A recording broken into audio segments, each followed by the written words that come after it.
Hindi ka nasaktan dahil wala silang ginawa.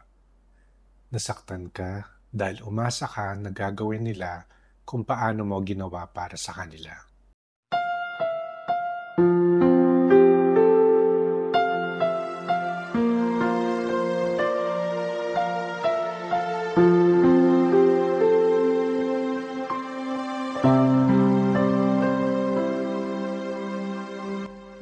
Hi mga pumpkins, and welcome back to another episode of Tough Love with Tito Mix.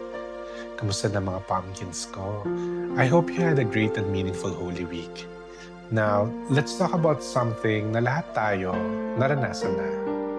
Yung magmahal ka ng totoo, pero hindi na ibalik the way you expected. And you start asking yourself, sobra ba ako?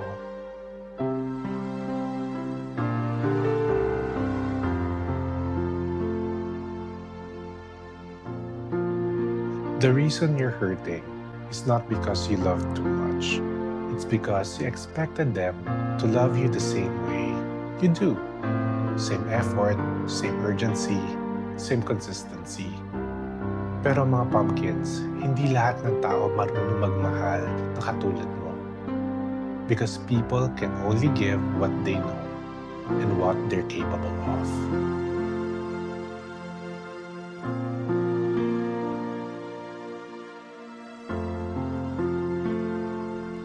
Minsan, hindi ka nasasaktan dahil kulang sila. Nasaktan ka dahil nag-assume ka. You expected them to understand you kahit hindi ka nagsasalita. You built a version of them in your head, and when they couldn't live up to it, you felt disappointed.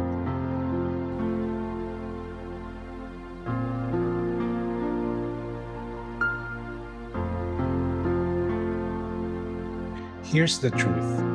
You can give your best and still not be enough for someone. Hindi dahil may mali sa'yo, pero dahil iba silang magmahal. Love is not a one-size-fits-all. Some people love loudly, some love quietly, and some don't know even how to love properly yet.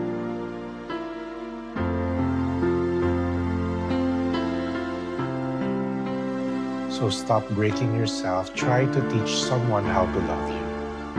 Stop collecting heartbreaks just to prove na sincere ka.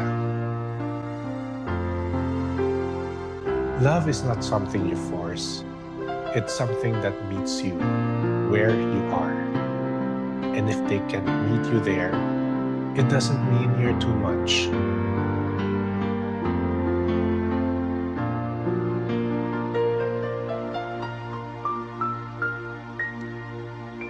Not everyone will love you the way you love, and that's okay.